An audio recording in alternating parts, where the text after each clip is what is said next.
Hola hermanos, buenos días, bienvenidos a la casa del Señor.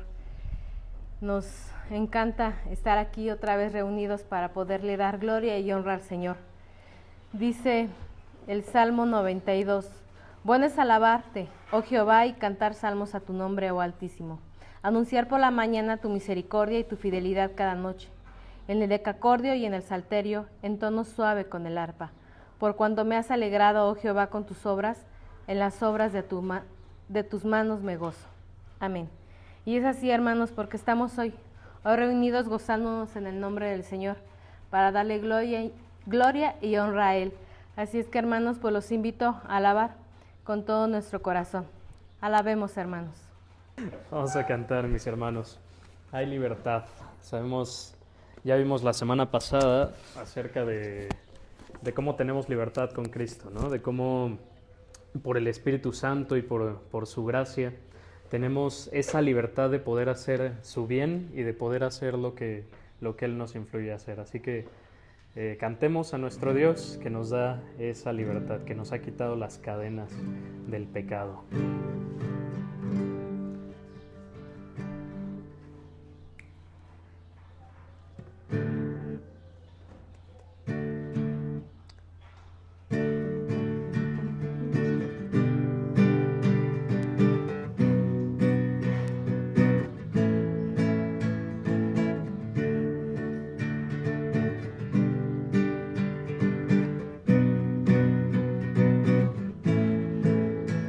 Las cadenas de la muerte me quitó, para mí ya no hay condenación, hay libertad,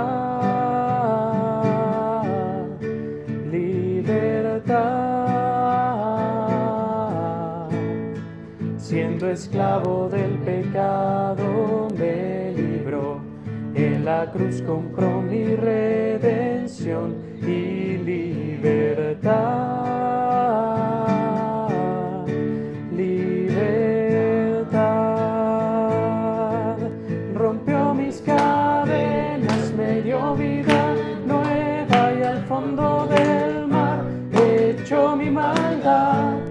Lavó mis pecados, si me ha perdonado, solo en el nombre de Jesús hay libertad.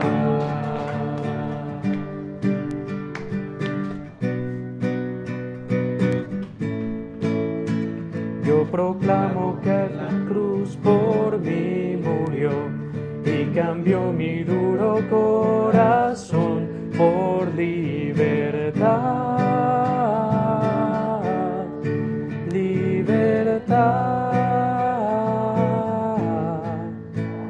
El poder de su evangelio me salvó y no me avergüenzo del Señor, mi libertad, libertad. Rompió mis cadenas, me dio vida nueva y al fondo del mar echó mi maldad. Lavó mis pecados y me ha perdonado, solo en el nombre de Jesús hay libertad. Al que el Hijo hace libre, es libre en verdad.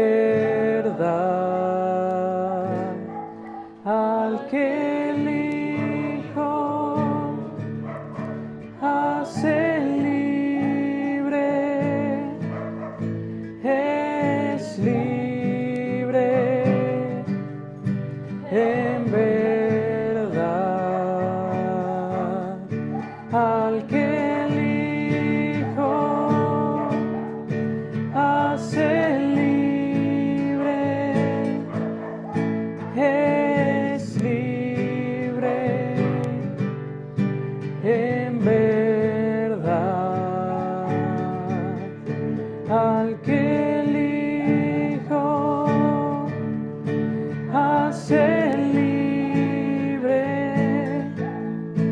es libre, en verdad. Rompió mis cadenas, me dio vida nueva y al fondo del mar echó mi maldad. Lavó mis pecados y me ha perdonado, solo en el nombre de Jesús. Rompió mis cadenas, me dio vida nueva y al fondo del mar echó mi maldad. Lavó mis pecados y me ha perdonado, solo en el nombre de Jesús hay libertad.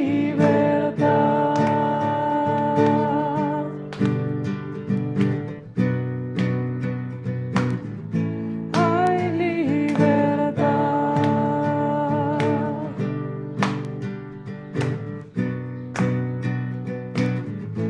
Hay libertad. Amén. Vamos a seguir cantando, mis hermanos, este canto precioso que nos habla acerca de que Dios es poderoso, dice la letra. Poderoso nunca fallará, omnipotente es Dios. Y dice el coro, Él triunfó y a la muerte venció. Vivo está y Él es poderoso. En Jesús soy vencedor. Nuestro Dios es poderoso. Él hace maravillas en nuestra vida. Entonces cantémosle con todo el corazón, sabiendo que Él está con nosotros. Cantémosle.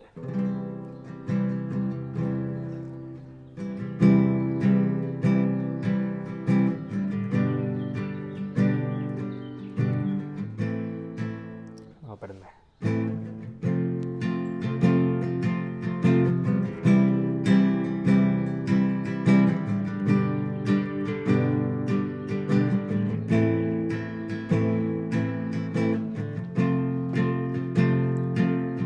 Poderoso, nunca fallará, omnipotente Dios, más de lo que busqué, más de lo que esperé, grande es nuestro Dios, Él triunfó, a la muerte venció, vivo está, es poderoso, en Jesús soy vencedor, nuestro Dios es poderoso.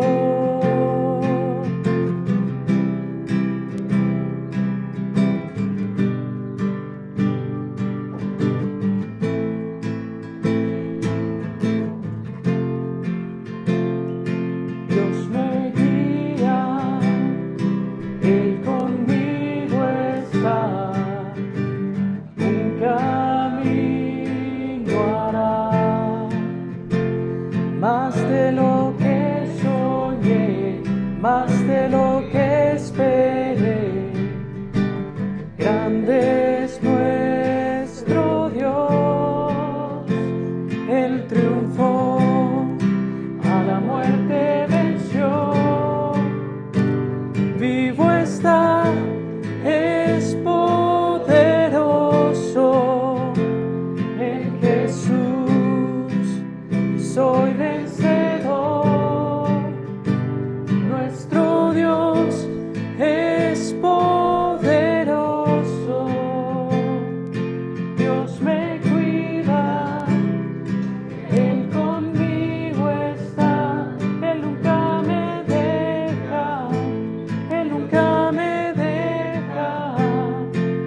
soy vencedor.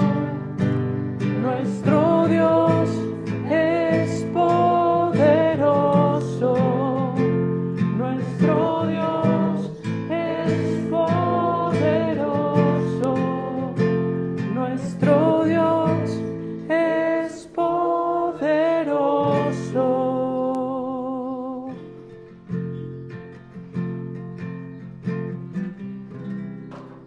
Amén. Podemos tomar nuestro asiento.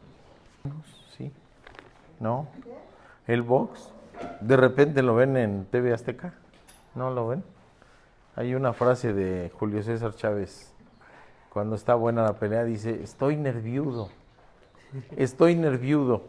¿Y qué creen? Que ahorita no pudimos pasar el programa al iPad, así que va a ser lírico todo, y estoy nerviudo. Estoy nerviudo, no traigo pues el sermón escrito como tal, porque tuvimos esas dificultades técnicas, pero confiemos en Dios y que sea su palabra la que se escuche y que nos guíe, que nos oriente y que nos hable el día de hoy. Así que empecemos orando, ¿sí? Padre bendito, gracias Padre, gracias por esta reunión, gracias por los hermanos que están aquí. Te pedimos, Padre, que obres en la salud y en la vida de los hermanos que no han llegado todavía o que por alguna dificultad no pudieron estar hoy con nosotros, Padre. Pero bendícelos donde quiera que estén. Bendice también a aquellos que nos siguen desde lejos, desde muy lejos, Padre bendito. Bendícelos también, guárdales y te damos gracias por todas las bendiciones. Nos ponemos en tus manos, te pedimos que nos hables el día de hoy, que nos des enseñanza pertinente para nuestra vida y que lo más importante, que la apliquemos, que la vivamos, que vivamos de tu palabra, que no seamos solo oidores, sino que vivamos tu palabra. Te lo pedimos en el nombre precioso, que es sobre todo nombre, el nombre de nuestro Señor Jesucristo. Amén. No sé ustedes, hermanos, pero a veces los hijos nos hacen preguntas difíciles, filosóficas. Y vamos a tener, antes de continuar con esto, con nuestra profesión de fe. Qué bueno que vamos a hacer la profesión de fe. Así que tenemos una Biblia, mis hermanitos, podemos levantarla o tomarla con nuestra mano derecha y decimos, la palabra de Dios contenida en este libro es la verdad que acepto creer, es la enseñanza que me prometo seguir y es la esperanza que me atrevo a confesar. Nadie me impide recibirla, nadie evitará que la haga parte de mi vida y proclamarla. Estoy aquí para leerla, oírla y vivirla diariamente. Amén. Así que con esa convicción con la que hacemos esa profesión de fe, pues vamos a escuchar de la palabra. Les decía yo, preguntas filosóficas que a veces salen, ¿verdad? Como esta que me hizo, me dijo, papá, hace unos días, ¿tú qué harías si supieras que vas a morir? ¿Tú qué harías si supieras que vas a morir? Fue lo que me dijo Carlita. Y la respuesta fue, yo sé que voy a morir. ¿Sí me explico? Yo sé que voy a morir. Yo sé que esta vida tiene un inicio cuando nacemos y tiene un fin cuando partimos de este mundo terrenal. Así que lo único que tenemos de certero en nuestra vida es que vamos a morir. Fíjense qué curioso. Pero tenemos un lapso bien interesante entre el nacimiento y la muerte. Y en ese lapso estamos, fíjense, aquí estamos, viviendo entre esos paréntesis, viviendo entre esas comillas del nacimiento y de la muerte. De eso se trata la vida, de eso se trata vivir. Y bueno, ya después que seguimos platicando y acotábamos de qué se trataba el asunto, me decía, no, bueno, pero ¿qué harías si supieras que vas a morir pronto? ¿Te acuerdas que me decías? ¿Qué harías si supieras que vas a morir pronto? Bueno, fíjense que depende mucho de las circunstancias, ¿verdad? Depende mucho de las cuestiones. Ayer, por ejemplo, hubo un accidente fatal, terrible en la carretera. Y venía yo del consultorio y llegué casi de madrugada, así de la Ciudad de México hacia acá, porque se metió por Huimil para ir no sé qué, para evitar el accidente. Pues no sabíamos nada. Un autobús que dice uno va más seguro, se accidentó el día de ayer. Así que la muerte puede llegar de manera súbita, o la muerte puede considerarse también como algo programado. Cuando hay una enfermedad fatal, mortal, de larga evolución, pues ya empieza uno a ver que la perspectiva es esa. O en el caso de algunos que ya tenemos algunas que otras canitas, ¿verdad? Que vemos, yo creo que me falta menos de lo que ya dejé atrás. ¿Sí se dan cuenta? O sea, yo no creo, si el Señor me deja llegar, cumplo los 60 en diciembre. Pero no creo que me deje vivir otros 60, ¿me explico? Es decir, lo que ya dejé atrás probablemente sea mucho mayor en esa porción del paréntesis, del lapso, que lo que me falte. Y bueno, a nuestros hermanos que van a ver el culto por internet, están los de los colchones, por allá, se va a oír seguramente, así que, pero sí, ¿qué hacemos pues en este lapso? Y lo que hagamos va a tener trascendencia para la vida eterna. Ahora imaginemos el contexto de este pasaje con el que empieza la culminación de la obra terrenal de nuestro Señor Jesucristo. Y Él conociendo lo que va a pasar, Él conociendo las circunstancias, Él conociendo los momentos y Él conociendo la respuesta de la pregunta que me estaba haciendo Carla. ¿Qué harías tú si sabes que vas a morir? ¿O qué harías tú si sabes que vas a morir pronto? Y la respuesta que nos da nuestro Señor Jesucristo a esto es lo que vamos a estudiar hoy. Él sabía con toda certeza lo que venía. Y Él sabía la manera en que iba a dejar su ministerio terrenal. Y Él sabía el tiempo y los momentos y las circunstancias. Así que pongámonos ahora en ese contexto. ¿Qué haría yo si supiera que mi muerte es inminente? Sé cómo es y sé cómo viene. ¿En qué aprovecharíamos ese lapso de tiempo? Ya saben que soy cinéfilo, así que ahí va otra recomendación si no la han visto. Hay una película que se llama 8 minutos antes de morir. ¿Nadie la ha visto? 8 minutos antes de morir. Es sobre un atentado en un tren y hay un soldado que muere. Y la tecnología permite regresarlo con vida, pero no más de 8 minutos. No más de 8 minutos. Entonces lo regresan y le dicen, te vamos a mandar ahí para que tú puedas evitar el atentado. O sea, tú vas a morir de todos modos, pero tú puedes evitar el atentado que va a matar a cientos de personas en el tren. Y está interesante la película porque lo intenta y falla. Entonces lo regresan. El atentado se da y mueren muchos. Lo regresan. Y hace otras cosas diferentes y falla. Y hace otras cosas diferentes y falla y lo vuelven a regresar y a regresar y a regresar. ¿Sí? Hasta que él hace lo que tiene que hacer para evitar el atentado. Y finalmente él muere. Pero ya muere más tranquilo. Porque cumplió la misión a la que vino. Véanla, está bien interesante, 8 minutos antes de morir. Bueno, nuestro Señor Jesucristo vino a cumplir lo que tenía Él planeado junto con el Padre desde el principio de los tiempos. Así que sabía el momento, Él sabía cómo, sabía las circunstancias y sabía la misión por la que había venido. Y lo que ocurrió no fue el plan B, ni el plan C. Y ahora está muy de moda eso del plan B y el C, ¿verdad? No. Él venía a cumplir a cabalidad lo que Él, junto con el Padre Creador, habían pensado e ideado desde el principio de los tiempos para la salvación de todos los que estamos aquí. y de todos los que nos precedieron y de todos los que van a venir después, hasta que el Señor venga en su segunda venida. Y le creo. Así que el Señor habla de esto: entraré a Jerusalén, no con duda, no con incertidumbre. Él dice, voy a entrar a Jerusalén. Y les voy a decir el contexto. Es la culminación, la última semana, la culminación de la misión que Él viene a cabalidad a cumplir. Así que vamos al contexto.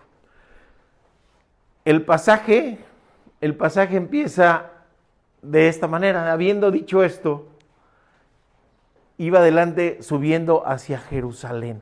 ¿Qué había dicho? ¿Qué es lo que había sucedido en lo previo? Recordemos varias cosas. Primero, la división de la Biblia en capítulos y versículos se dio años después. ¿Para qué? Para la memorización, para el estudio y para todo eso. Pero aquí como que Lucas le quiere copiar el estilo a Marcos, ¿verdad? Que un suceso tras otro. No. Dice, habiendo dicho esto, ¿qué había dicho entonces el Señor cuando empieza este pasaje? Es del 18 al 40, perdón, del 28 al 40, no del 20. Ahí fue dedazo. ¿Qué había dicho el Señor? ¿Qué había ocurrido previo? Se había acercado a Jericó, ahorita vamos a ver un mapita. Se había acercado a Jericó. Ahí le había dado vista a un ciego, a Bartimeo, que Lucas no dice el nombre, pero sí Marcos. Le había dado la vista a Bartimeo. Y después había decidido él ir acercarse hacia Jerusalén. ¿Y qué le decían los discípulos? No vayas, Señor, nos van a apedrear, te van a matar. Le avisan que está Lázaro previamente, ¿verdad? Antes, muy enfermo, y él dice 2 días me quedo aquí donde yo estoy. Y después le dicen Lázaro duerme. Y dice, la enfermedad de Lázaro no es para muerte, sino para gloria de Dios. Y va y resucita a Lázaro. Y Lázaro es de Betania. Y Betania está muy cerquita de Jerusalén. Y mucha gente se entera del milagro del regreso a la vida transitoria. Fíjense, se regresó al lapso entre la vida y la muerte de Lázaro, porque finalmente murió. Pero lo regresó, le dijo, a ver, te voy a dar una prórroga, te voy a dar un chancecito más, ¿sale? Porque esto es para gloria de Dios. Y Betania, que estaba a una distancia de 15 estadios, van a decir, ¿cuánto es eso? Pues más o menos 1 kilómetro tiene 5 estadios, más o menos cada estadio mide 200 metros. Así que estaba a 3 kilómetros. De aquí a la salida de donde está la bodega, ¿no? A lo mejor, o menos. O sea, tú si unos 3 kilometritos, sí me los aviento, ¿no? De ida y vuelta. Sí, fácil, tranquilo. De esa distancia estaba Betania de Jerusalén. Así que cuando él dice, voy a Jerusalén, vengo de Jericó y voy hacia Jerusalén, sabía que se estaba acercando en donde lo estaban esperando para prenderlo y matarlo. Y dice, voy a Jerusalén, voy a ir para allá. ¿Qué había dicho también? Ahorita lo vamos a ver un poquito más adelante, pero él había anunciado su muerte y había anunciado cómo iba a ser. Y nos dice también el evangelista, pero los discípulos no entendían porque estaban velados, no entendían. Pero es de las cosas que él dijo antes.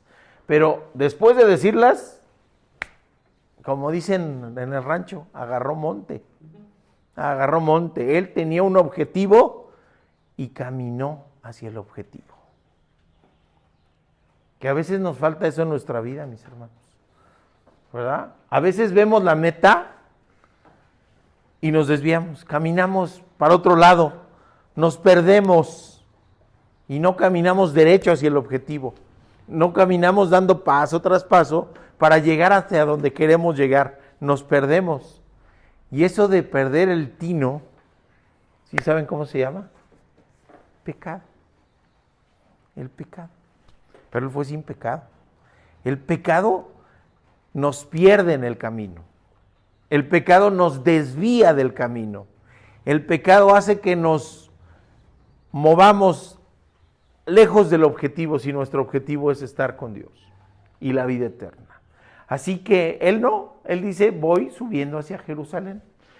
Y llega, dice estos versículos, aconteció que se acercó a Betfagé y a Betania, cerca del monte que se llama en los Olivos, y de ahí envió a 2 discípulos, diciendo, id a la aldea que está enfrente, en la cual al entrar encontraréis un pollino atado sobre el cual nunca se ha montado nadie.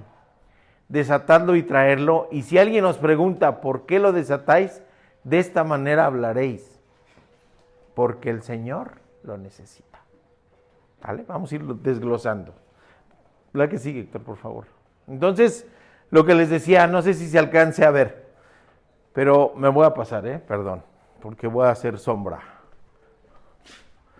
Vemos a Jericó aquí, ¿sí? A Belén acá en el sur, y entre Jericó y Jerusalén, muy cerquita en el margen oriental, estaban esas 2 aldeas. Betfagé, que quiere decir casa de los higos verdes, y que poco se conoce en la actualidad, pero parece que corresponde a una comunidad que en la actualidad se llama Esbudis, una comunidad musulmana actualmente. ¿Ok? Y Betania, que nos dice a 3 kilómetros de Jerusalén. Bien nos lo dice Juan 11:18, pero como dije, eso no dice Juan 11:18, ¿verdad? De los kilómetros. No, tiene que haber una medida previa. Así que vamos a buscarle y encontramos lo de los estadios. Así que estaban a tiro de piedra, era conocidísimo Jesús ahí y estaba acercándose al lugar donde estaban los fariseos y los miembros del Sanedrín. Él sabía lo que venía. Lo que sigue, Héctor.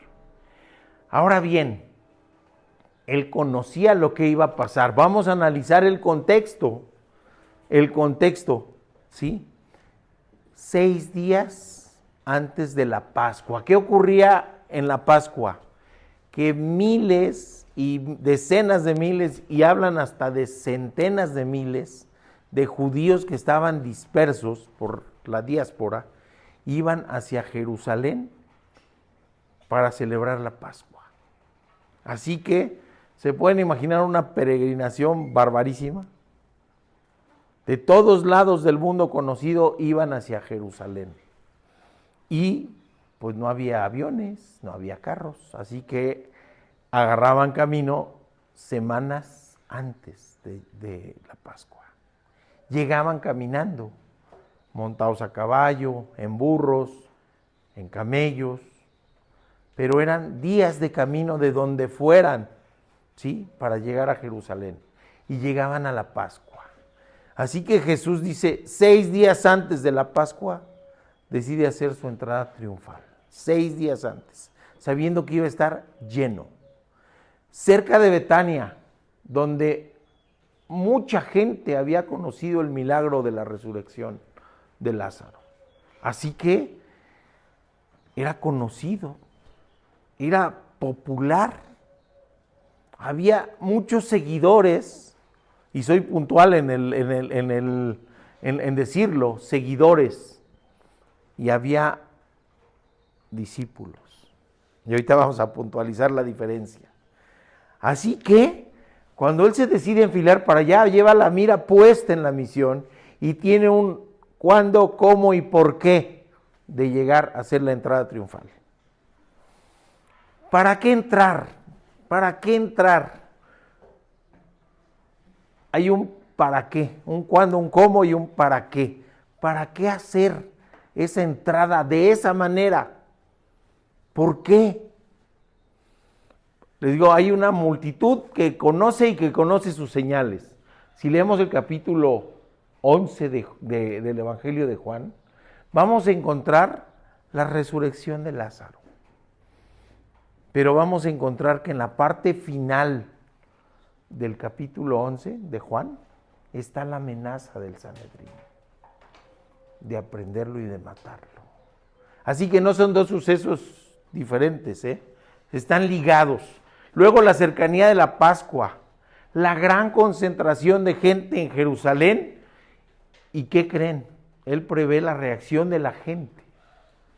Él prevé la reacción de aquellos que le conocen, de sus seguidores, de sus discípulos, pero también de sus adversarios. Que no podemos hablar de enemigos, el Señor amaba a todos, pero tenía adversarios. Los fariseos, los saduceos y el Sanedrín, que era el conjunto de religiosos, 70, 72, dicen otros autores, que manejaban la cuestión religiosa para el pueblo judío y que estaban verdaderamente molestos con la doctrina de Jesús, verdaderamente enfadados, porque enseñaba como quien tiene autoridad, dice la palabra, y ellos enseñaban apegados a un legalismo que tenemos hoy en nuestros días también, e incluso en las comunidades cristianas, ¿verdad? Estábamos escuchando el culto de Garland, de Lee, y lo vemos aquí, ¿verdad? No pueden ir en algunas iglesias las mujeres con pantalón porque es pecado.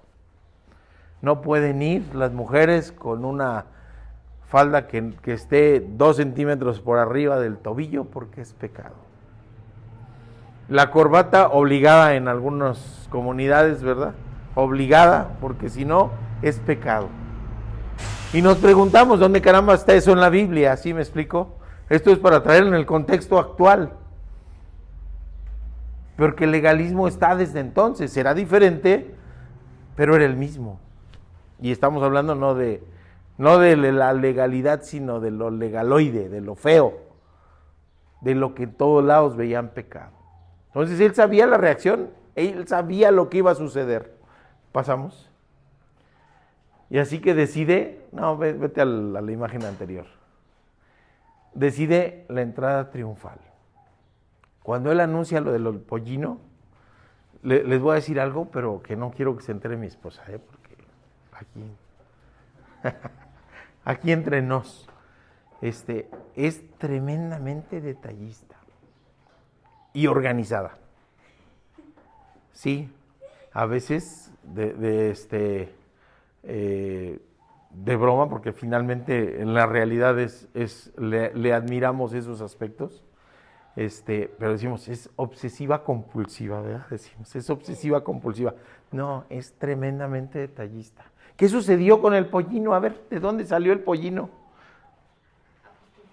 Pues que el Señor también era tremendamente detallista, tremendamente organizado, ¿sí? No dejaba cabos sueltos. Así que cuando él dice, vayan por el pollino que van a encontrar amarrado en tal lado, él sabe que hay un pollino amarrado a tal lado. Y él sabe que es un asno joven que nadie ha montado, ¿sí? Y que cuando los dueños vean que sus discípulos lo están desatando de donde esté atado, pues le van a decir, ahora sí que ¿a dónde llevas a mi burrito? ¿Sí? Y él previó. No sabemos si se puso de acuerdo antes. No sabemos si había detectado a ellos, si había hablado con ellos, pero parece que les dijo así como la señal, ¿verdad? Dile que el Señor lo necesita. Era como la clave para que lo entendieran. Dile que el Señor lo necesita.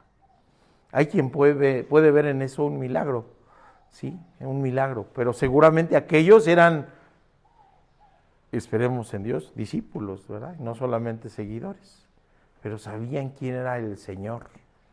Y el Señor, en ese tiempo, Adonai, se le decía a Dios. Así que cuando se referían a Jesús como el Señor, era un reconocimiento a que era el Mesías. Y decimos, ¿el Señor realmente lo necesitaba?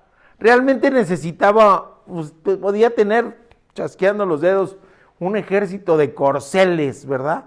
De caballos, los caballos más hermosos, más grandes, pura sangre, imagínense, los podía tener chasqueando y podría tener miles y podía haber entrado arrasando a Jerusalén, pero él no quería eso.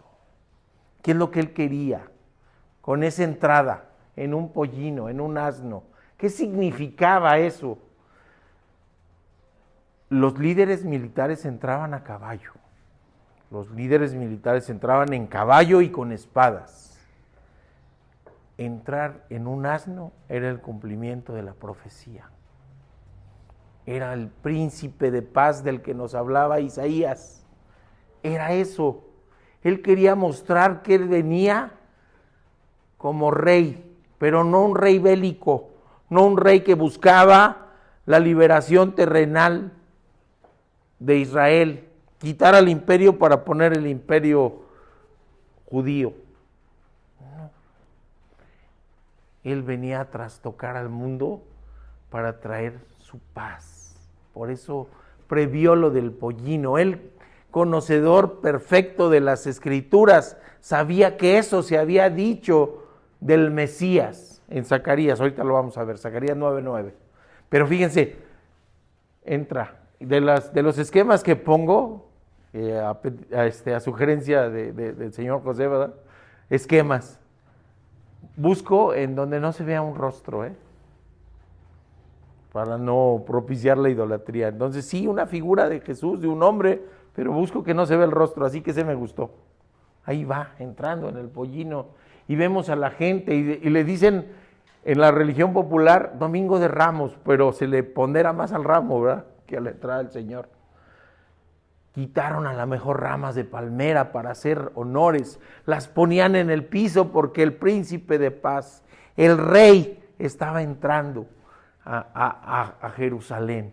Y yo me imagino que esto fue antes de la entrada, desde Betfagé, desde Betania, empezaron a poner sus mantos, empezaron a alabarle, empezaron a gritar Hosana, como una exclamación de sálvame o sálvanos, que es lo que quiere decir Hosana.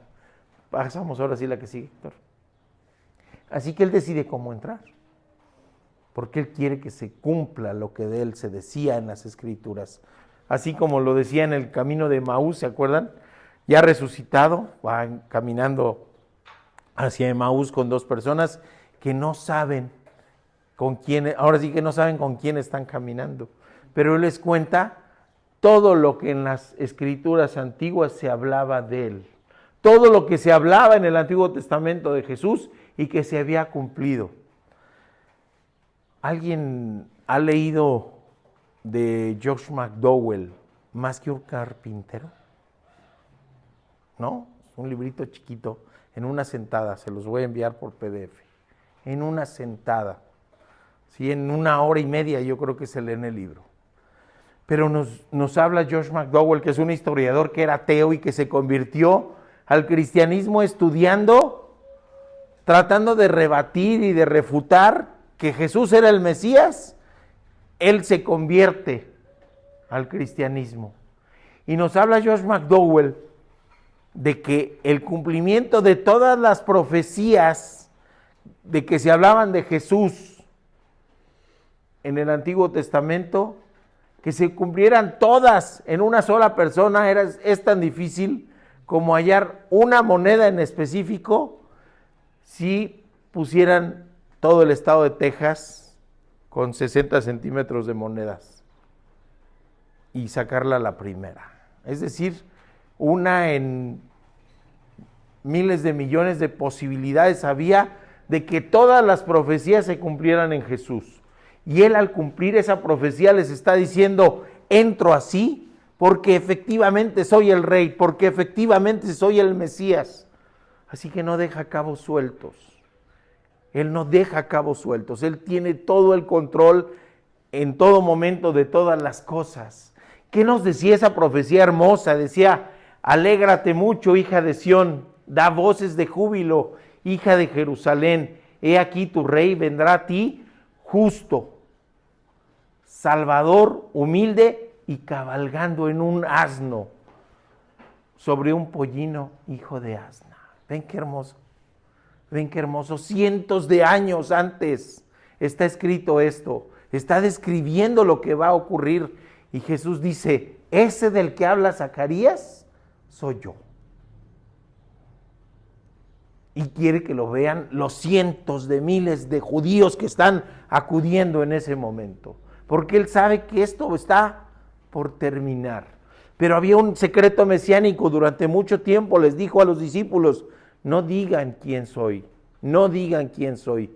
Y hoy eso se devela. Él entra a Jerusalén mostrando quién es.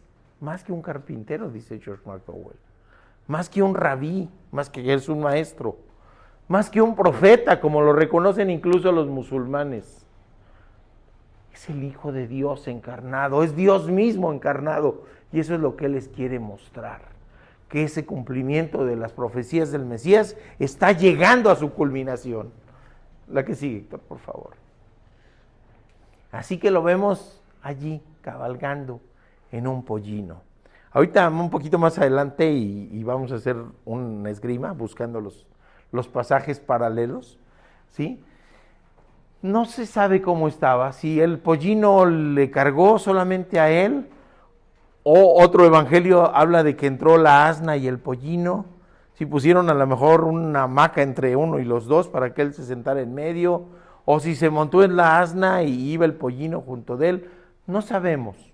Lo que sí sabemos es quién es y cómo nos lo mostró en ese momento de entrada triunfal. Así que, vamos a ver la que sigue. ¿Qué nos dice entonces Lucas 19:42? Hablando de lo que iba a ocurrir, ahora ya no hacia atrás, sino años después. ¿Cuántos años? Aproximadamente 40 años después, Jerusalén iba a ser arrasada. No iba a quedar piedra sobre piedra. Jesús llora por esto, Un poquito después de este pasaje, Jesús llora. Es más, al día siguiente de su entrada triunfal, Jesús llora por Jerusalén porque sabe cómo va a ocurrir las cosas, que no va a quedar piedra sobre piedra. Y llorando dice, si solo supieras hoy lo que te trae paz, pero no puedes saberlo porque está oculto para ti.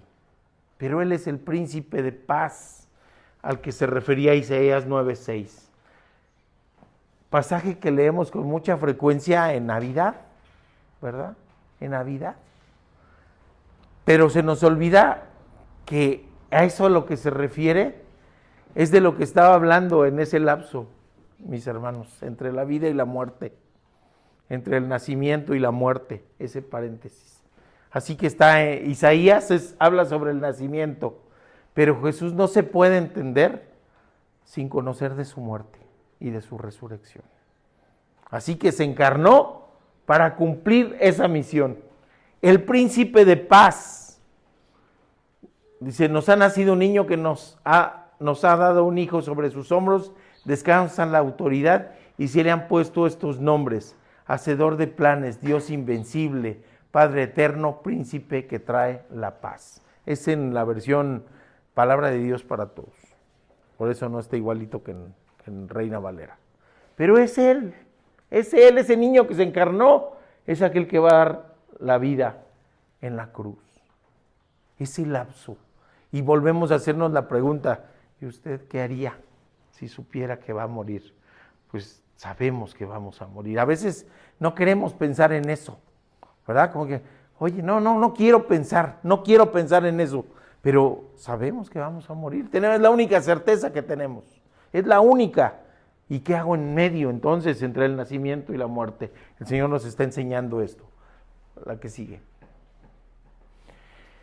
Así que el Señor se prepara para entrar. El tiempo, ya había culminado su tiempo. El Señor nos habla, tiene varios pasajes en donde nos habla del tiempo. Él mismo habla, mi tiempo está por concluir. Ha llegado mi tiempo. Es decir, Él habla del tiempo y Él sabe que está en control del tiempo. La distancia, 3 kilometritos. Oigan, ¿y pernoctó esa noche en Jerusalén? ¿Qué nos dice la Escritura? No.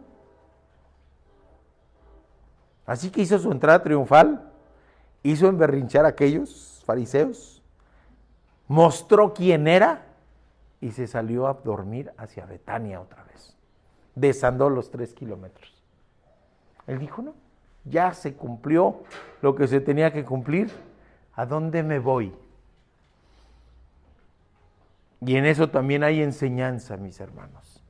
¿A dónde nos vamos cuando estamos en tribulación, en soledad, en dificultad? ¿A quién acuden? Pregunto así en general y cada quien está contestando en su cabecita. ¿Pero a quién acude?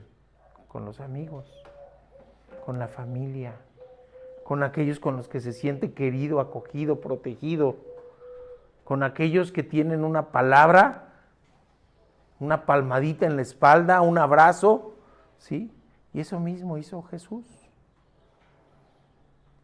Fue con Lázaro, con Marta, con María, con Simón el leproso, con la gente de Betania. Así que él cumplió y se fue.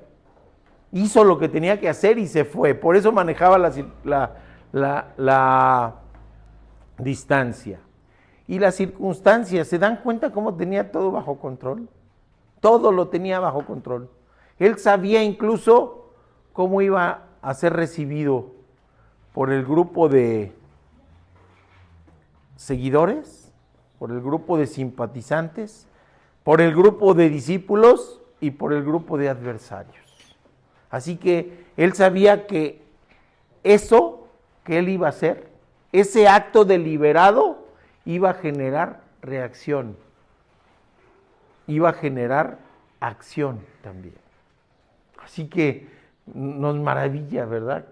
Y cuando pensamos, ¿qué harías si supieras que vas a morir? El Señor, cumplir su misión y cumplir la cabalidad y cumplirla sin cabitos sueltos, en un control absoluto de todo. Así que qué maravilla. Pasamos la que sigue, Héctor.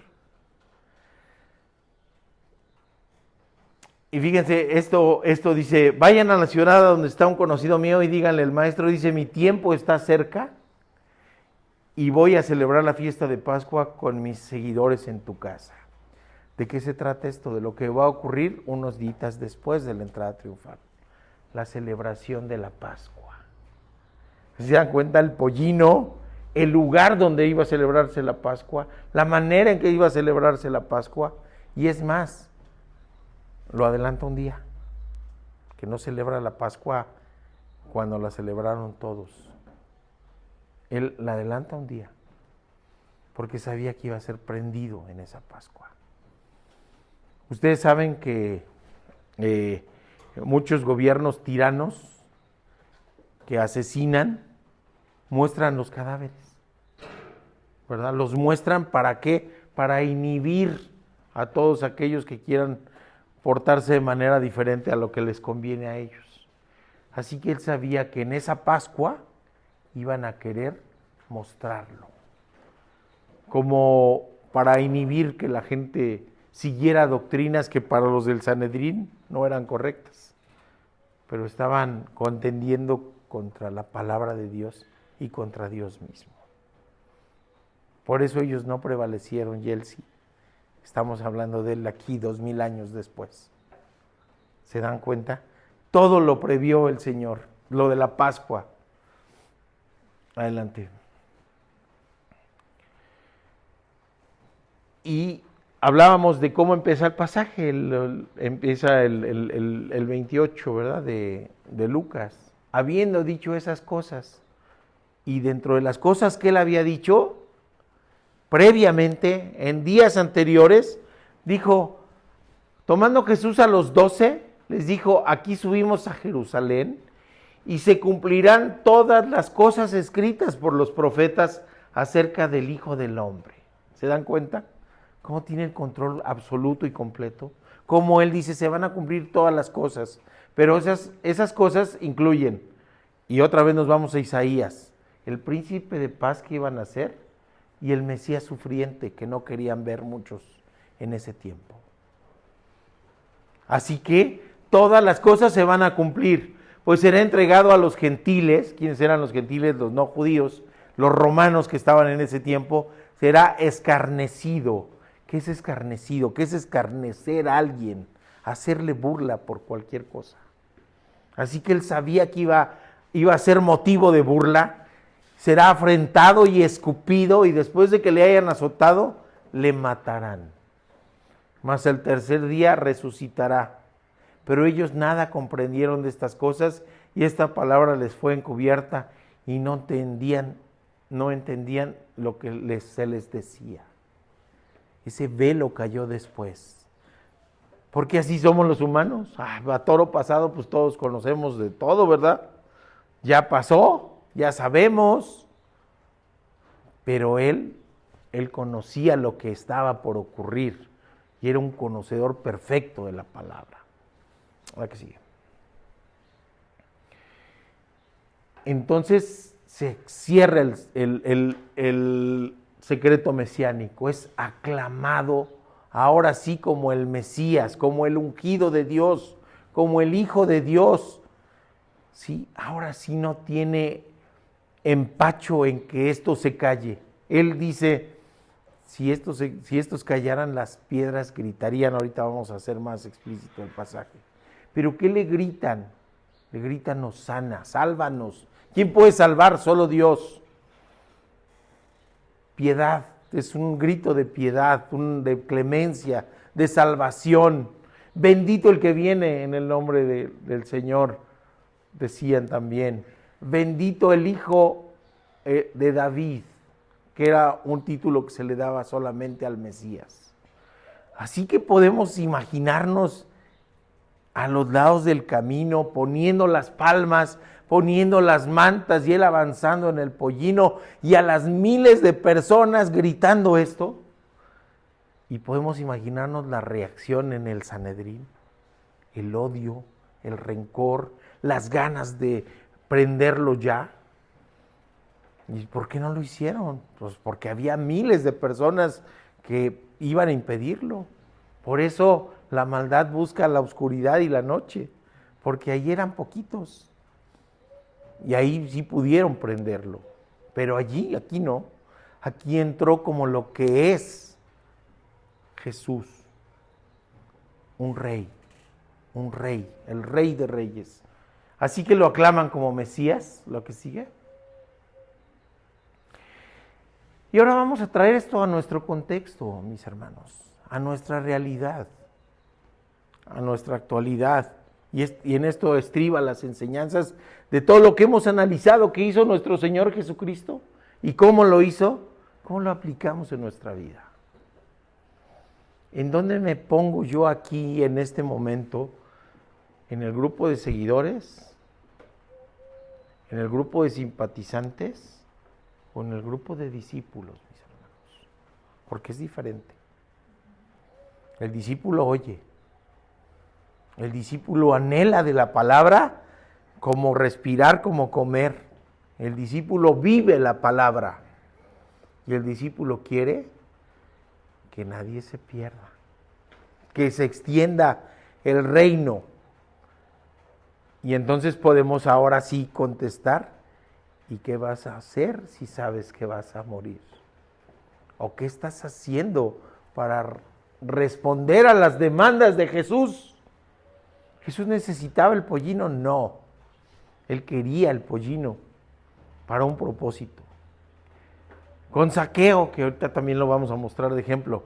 ¿Jesús necesitaba llegar a la casa de Zaqueo? No.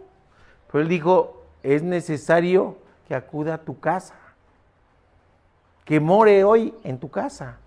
¿Para quién era necesario principalmente? Pues para Zaqueo, publicano, tranza, corrupto, con un Dios que era el dinero. Pero ¿qué hizo Zaqueo? Fíjense, qué enseñanza tan bonita. Cuando supo de Jesús, ¿qué hizo? Me encamaró al árbol. Me subo porque lo quiero ver.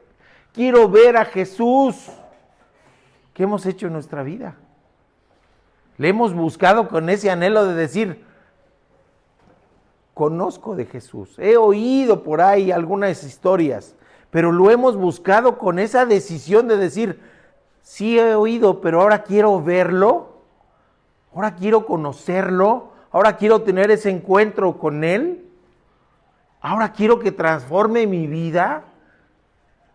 ¿Para quién era necesario que Jesús llegara a la casa de Zaqueo? Para Zaqueo, porque era la salvación de Zaqueo y de su casa. Por eso dijo Jesús, me es necesario ir a tu casa. Así que, ¿cómo respondemos nosotros a esto? ¿Buscamos la vida eterna? ¿La hemos buscado realmente? ¿Tenemos noción de lo que es la vida eterna? ¿Sabemos cómo llegar a la vida eterna? ¿O solamente oímos, tenemos noción lejana y no queremos acercarnos como Zaqueo a verlo, a tener un encuentro personal. Porque la vida eterna no llega si nos quedamos en el nivel de simpatizantes. La vida eterna no llega si nos quedamos en el nivel de fans. La vida eterna llega cuando nos entregamos definitivamente a Él y le aceptamos como único y suficiente Salvador. Entonces sí me vuelvo discípulo. Y si soy discípulo de veras, voy a ocupar el lapso de tiempo entre mi nacimiento y mi muerte, y a lo mejor no mi nacimiento físico, pero sí mi nacimiento espiritual y mi muerte en el extendimiento del reino de Dios. Entonces sí voy a ser discípulo. ¿Sí? ¿Qué estoy haciendo para hacerlo? Y además necesitamos vestirnos para la ocasión, ¿verdad? Vestirnos para la ocasión. ¿Se acuerdan que en la parábola de que nadie llega a la boda y que lleva invitados? A uno lo sacan. Era gente que habían agarrado en el camino porque los invitados habían rechazado el banquete de bodas, pero encontraron a alguien que no estaba vestido para la ocasión. Y lo mismo nos sucede, decimos que somos salvos, pero seguimos vistiendo los vestidos antiguos del antiguo yo o del nuevo nacimiento. Sigo vistiendo como vestía antes, no acorde con la fiesta a la que me está invitando el rey, o me visto para él, para estar con él. ¿De qué me he visto entonces? No habla de ropas físicas, sino me he visto de verdad, me he visto de sinceridad, me he visto de humildad, me he visto de entrega, porque Él es más que un carpintero, más que un maestro. Y necesito tener su ejemplo, y tenerlo de guía, y tenerlo de rey, y tenerlo de todo en mi vida. Si no, probablemente nunca me haya vestido para la ocasión, aunque lo haya dicho, aunque haya levantado mi manita en alguna vez, o incluso, y esto se los voy a decir, es fuerte la palabra, pero incluso aunque me haya bautizado, que el bautizo no da salvación, es tener a Cristo en el corazón como el centro de nuestra vida, lo que nos da salvación. Por eso leí ahí un libro que se llama Igle Crecimiento, y hablaba de eso. El crecimiento de una iglesia no es por la cantidad de manos levantadas, ni siquiera por la cantidad de bautizos, sino por la cantidad de discípulos que tiene una iglesia. Así que la invitación es, vamos a hacer una iglesia de discípulos verdaderos, vestidos para la ocasión, porque el Rey quiere entrar, porque el Rey está entrando, porque el Rey se está mostrando. Entonces sí le entro, o no le entro, pero eso tiene consecuencia para la vida eterna. Así que también nosotros necesitamos prepararnos para entrar, prepararnos con tiempo, dedicarle tiempo, dedicarnos conociendo la distancia. Hay por ahí una evaluación que luego se las voy a mostrar, que dice qué tan lejos ando de ser discípulo, o qué tan cerca estoy. Sí, desde gente que es atea, que anda lejísimos, hasta alguien que tiene una noción parcial de que Dios existe. Y está pues un tantito más para acá que el ateo, pero no está con la proximidad a Dios como quisiera. Se les voy a mostrar después. Y conocer las circunstancias. Las circunstancias en nuestro caso es que no dependemos de nosotros. Bendito Dios que no dependemos de nosotros. Porque si dependiera de nosotros estaríamos todos perdidos, hermanos. Todos perdidos, todos estaríamos perdidísimos. Pero depende de quién, del príncipe de paz, del Rey de Reyes, de Jesús, el que es amor, el que es perdón, con el que nos da la vida eterna. La que sigue, Héctor. Y entonces, bueno, seguimos.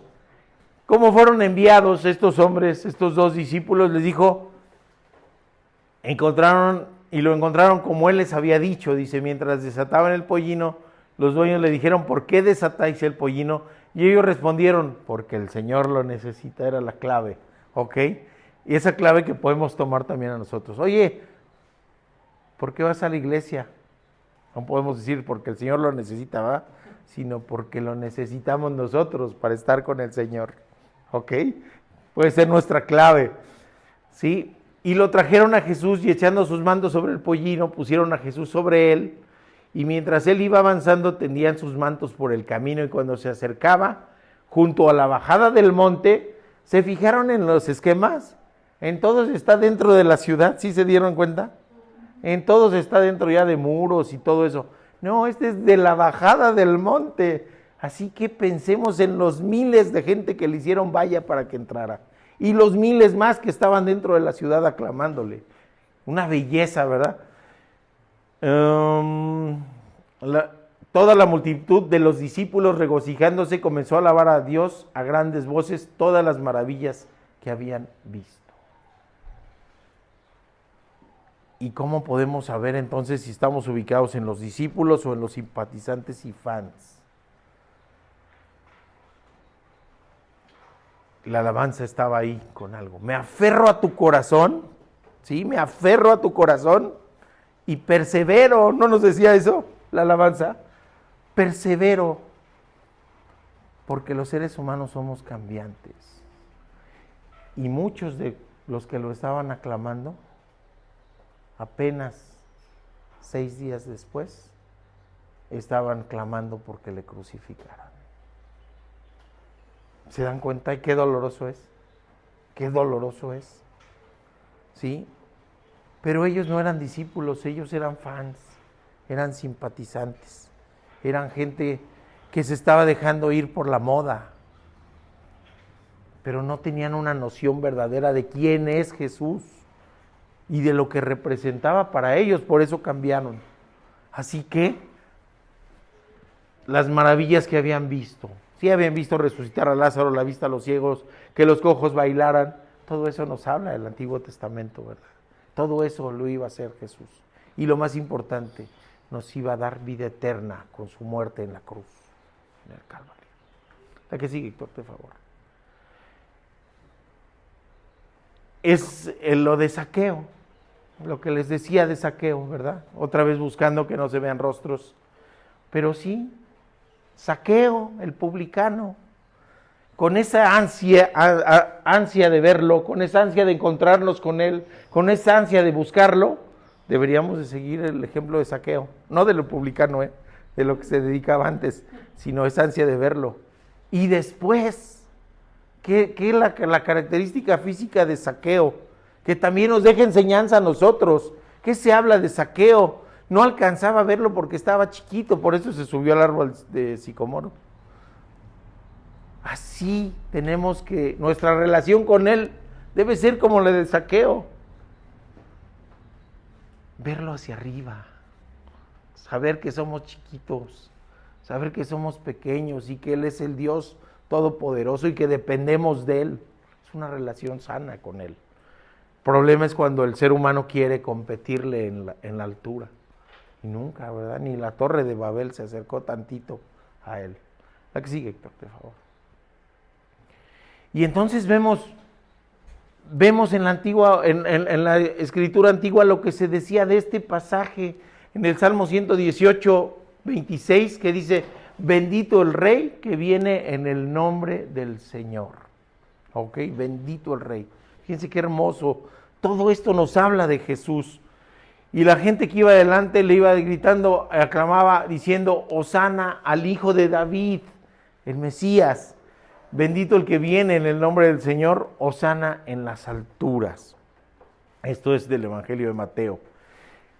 Pero, ¿qué es lo que sucedía? La reacción de la que les hablaba. Los principales sacerdotes y los escribas, viendo las maravillas que hacía y a los muchachos aclamando en el templo y diciendo: hosana al Hijo de David, ¿qué sucedió? Se indignaron. Es decir, nuestra reacción ante Jesús nos ubica, O de plano estos se fueron para los adversarios, De plano. Se indignaron y le dijeron: ¿oyes lo que estos dicen? ¿Oyes lo que es? Por supuesto, es una pregunta retórica. Por supuesto que Jesús escuchaba, ¿verdad? ¿Oyes lo que estos dicen? Es como diciendo: oye, cállalos. Y nos ha ocurrido algunas veces, ¿verdad? Que dicen, ay, este cristiano ya va a empezar a hablar de esto, ¿verdad? Ya cállenlo, porque Jesús genera reacciones, no podemos estar indiferentes ante Él. O somos fans, o somos simpatizantes, o tenemos una noción lejana de quién es, o de plano somos discípulos, o de plano somos adversarios. Y eso tiene consecuencias para la vida eterna. La que sigue, por favor. Así que les pongo los pasajes paralelos ahí arriba por si los quieren ver. Los evangelios, los 4, tratan de este pasaje. O sea que fue importante desde el punto de vista de todos, ¿sí? Mateo, escrito principalmente para los judíos, que nos muestra el cumplimiento de muchas profecías, ¿sí? Lo pone. Marcos, el buen Juan Marcos, el motivo del pleito entre Bernabé y Pablo, que probablemente en ese lapso, fíjense cómo Dios usa hasta ese pleito entre ellos, y que Juan Marcos se rajó y no quiso seguir a Pablo en el ministerio, pero lo mandó y probablemente caminó con Pedro y Marcos registró lo que Pedro le decía, ¿sí? Lucas, el médico, discípulo de Pablo, nunca lo vio en persona, él no caminó con Jesús, pero se dedicó diligentemente, dice en los primeros versículos, a investigar sobre la historia. Y Juan, el discípulo amado, el que se recargaba en el pecho del Señor, el más joven de todos, y todos tienen diferente visión. Los evangelios no son biografías ni tienen un orden cronológico, son la manera en que fueron vistos y captados por los evangelistas. Así que les digo, no, nadie puede quedar ante Jesús indiferente. Hablemos con un ateo y le empezamos a hablar de Jesús y se enoja. Se enoja. Ponemos música cristiana y la quita. Se va enojado. Como si le estuviéramos insultando. ¿Sí? Hablemos con la gente que tiene por encima la costumbre y la tradición sobre la palabra de Dios. Y le empezamos a hablar de la palabra de Dios y se enoja. Y se confronta. ¿Se dan cuenta? No pueden quedar indiferentes. No hay indiferencia en la vida. Así que, ¿cómo reaccionamos nosotros ante Jesús? ¿Somos discípulos o somos simpatizantes? ¿O le vamos a entrar a ser discípulos de verdad? Y hay gente, conozco gente, incluso iban a venir unas personitas hace tiempo, hace un año más o menos, que les invitamos a los cultos presenciales y están enojados. Tuvieron un problema muy serio, muy grave, con un fallecimiento de un familiar y están enojados con Dios.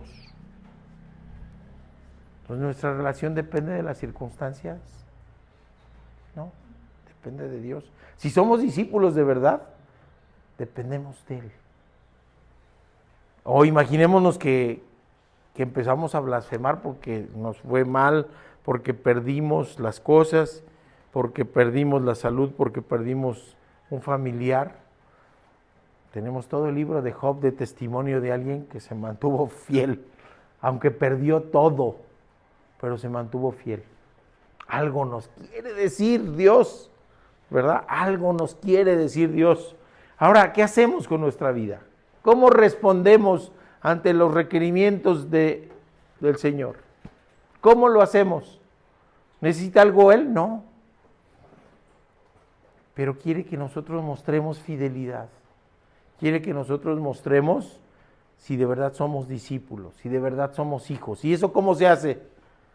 ¿Eso cómo se hace? Obedeciéndole, escuchándole, orándole y obedecerle en esa gran tarea que nos dejó de la gran comisión. Id y hacer discípulos, no dijo fans, no dijo simpatizantes. Id y hacer discípulos hasta el último rincón de la tierra. Y hace poco escuchamos una cosa y la analizamos incluso en la red de pastores, blasfema, que decía un cantante famoso de música disque cristiana, que decía, Dios nos ha abandonado. No, Dios tiene el control de todo. ¿Y qué nos dice la otra parte de la gran comisión? Que yo estaré con ustedes hasta el final de los días. Y si lo dijo Jesús, ¿qué creen? Le creo, y le creo más a Él que a esta persona que es muy famosa. Así que Dios no nos ha abandonado. Ni aunque estemos en la peor de las circunstancias debemos sentirnos abandonados si somos de verdad discípulos del Señor. Entonces, sigamos el ejemplo de Zaqueo, sigamos el ejemplo de los dueños del asna y del pollino. El Señor lo necesita. ¿Qué voy a hacer con mi vida? ¿Qué vas a hacer si te vas a morir? Lo que me pide el Señor, porque Él quiere usarme. Y no es que lo necesite, sino que me usa a pesar de lo que soy, no por lo que soy. Esa oración sí me gusta de María, que dice, a pesar de la bajeza de su sierva, dice en una oración. Así que eso sí lo podemos tomar como nosotros. A pesar de la bajeza de su siervo o sierva, el Señor quiere usarme. Entonces sí, ¿cómo respondo? O respondemos como los fariseos y los escribas, mis hermanos.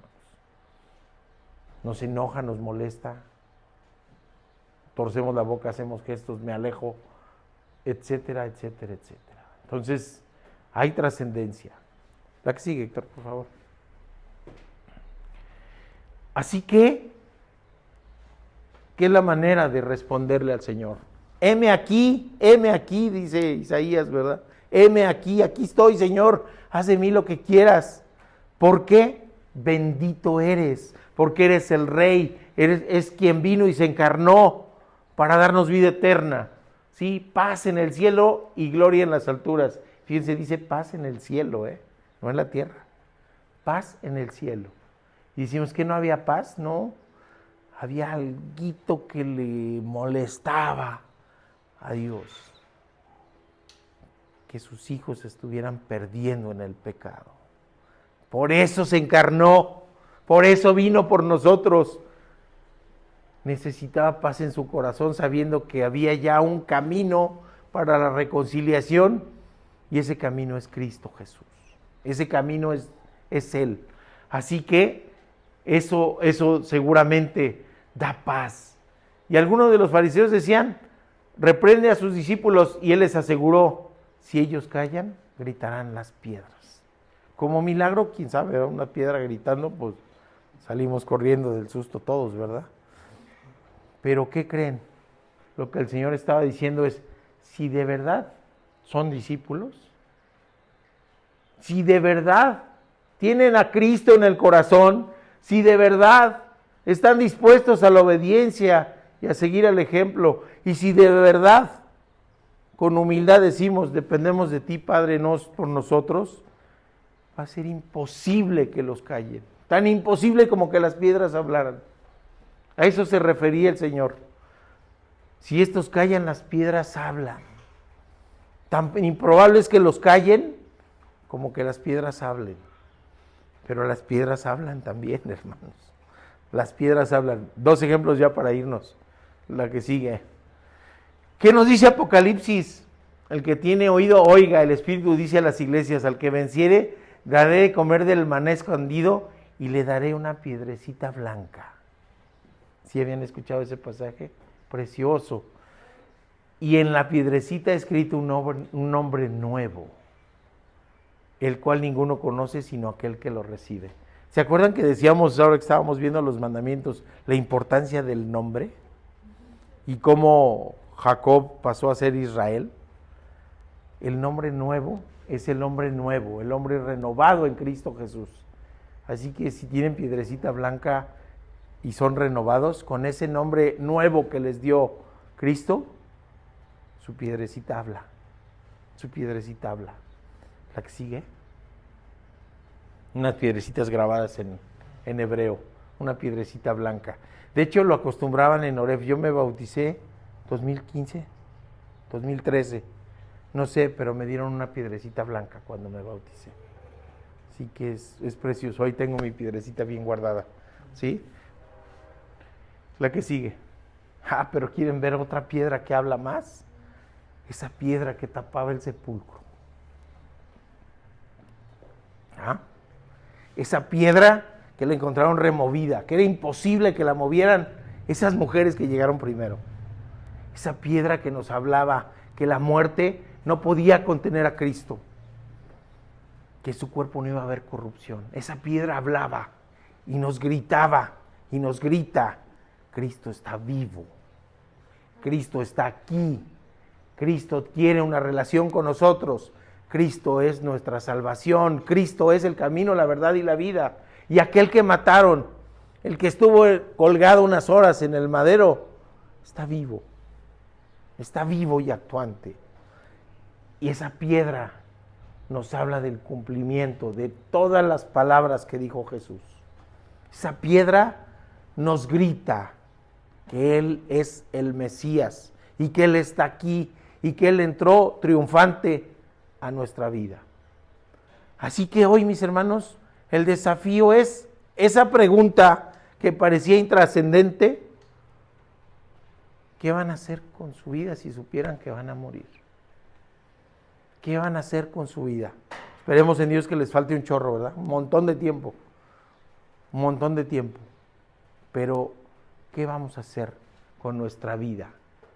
Desde nuestro nacimiento espiritual hasta nuestra muerte física. ¿Usted quiere ver a sus seres queridos, a su familia allá? ¿Y qué hemos hecho? ¿Qué hemos hecho para lograrlo? ¿Usted quiere ver a sus amigos allá? Y les hablamos de Cristo. ¿Hemos sido fieles en lo que Él quiere? Así que ese es el desafío. Respondámonos cada quien en nuestra mente y en nuestro corazón. ¿Qué voy a hacer entre mi vida y mi muerte? Porque sé que voy a morir y hay una certeza. Y la respuesta que ustedes se den a sí mismos tiene una trascendencia para toda la eternidad, suya y de la gente que aman.